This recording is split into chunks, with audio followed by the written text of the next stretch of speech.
went out to the woods the other night, my son Hobie and myself. I took with me some night vision filters. I managed to take a few pictures in the entrance to the woods. We also did some readings out there using a tri-field meter, various other magnetic sensing devices and equipment. I really didn't expect to get anything, to be honest. But there it was, sitting out there in the woods, in the entrance to the woods. There happened to be this unusual, anomalous reading. I can't explain this. It was there. There it was. The area was a hotbed of magnetic field activity. I have a ghost detector that has a radar on it, and it sent a pulse out using frequency detection technology.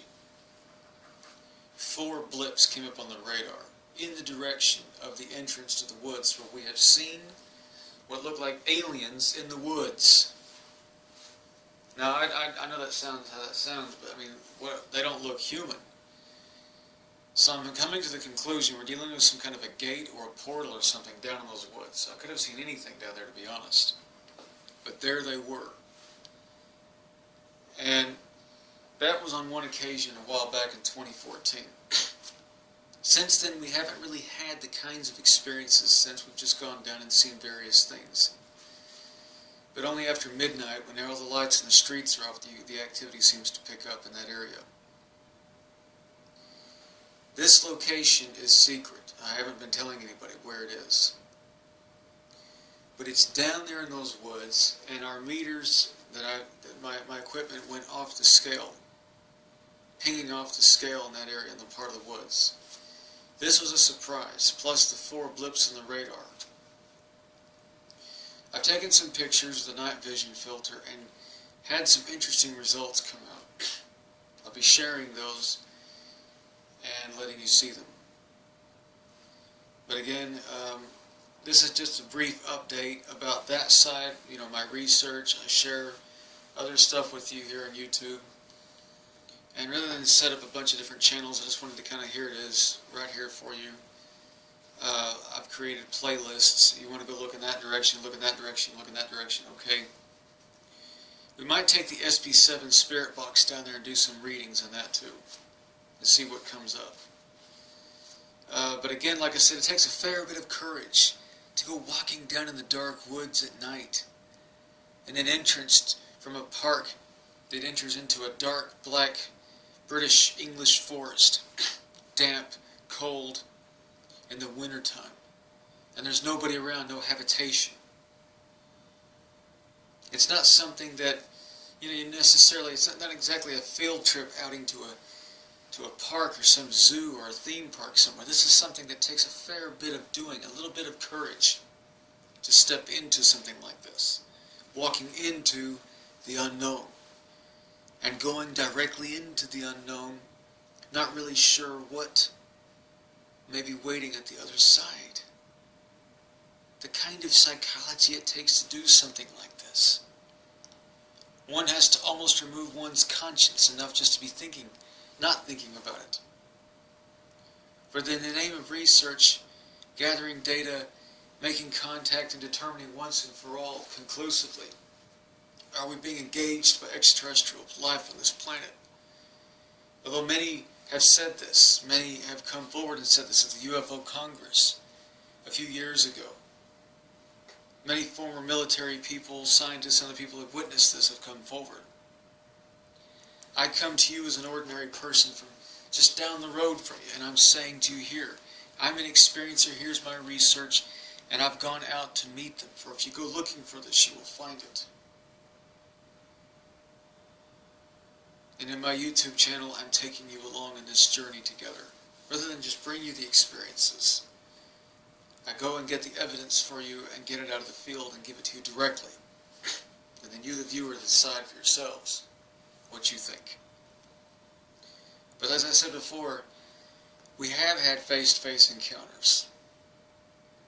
We have shined a bright, ultra-bright LED flashlight torch into the woods one night a while back. My son Tanner and me went down there. And there were these two large elliptic eyes staring back at us from something about 4.5 feet tall, standing in the woods. They reflected a bright orange light back at us, indicating that ordinarily these are black onyx eyes. Very black onyx. If they're reflecting a bright orange glare, then it's a very dead black surface is what it is. And they were perfectly shaped. One could make out the silhouette of what looked like an upside down pear-shaped head. And our little friend stood no more than 15 yards away from us as we stared at him dead in the face. Fantastic, isn't it? No pictures to bring you on that, sadly enough. But that's been my endeavor since. I have taken some photographs and I've shared them on Facebook. Some quite staggering things have come up in the images. Fascinating, very fascinating. NASA's Kepler telescope goes out and finds habitable planets throughout the galaxy and determines there are many thousands of Earth-like worlds in the galaxy out there right now. Is it any surprise then that we start finding visitors sitting in the woods down the street from us? That's a rather extraordinary claim to be making, of course.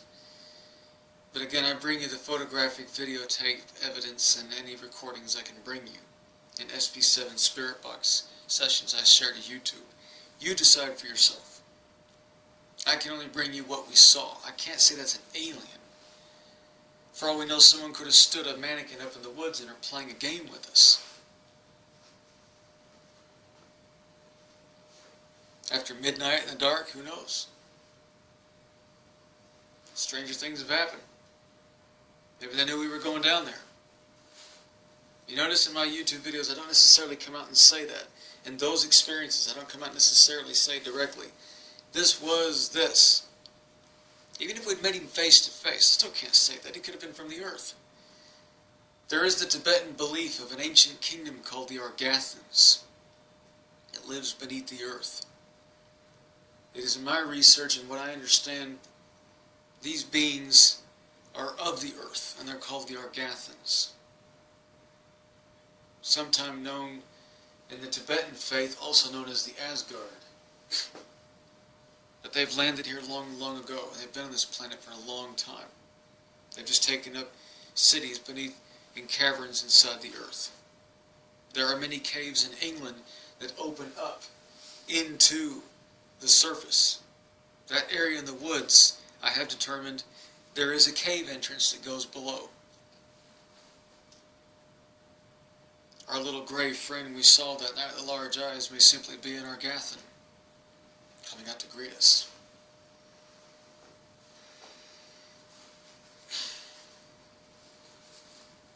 Thank you for watching. I'm JP Moss.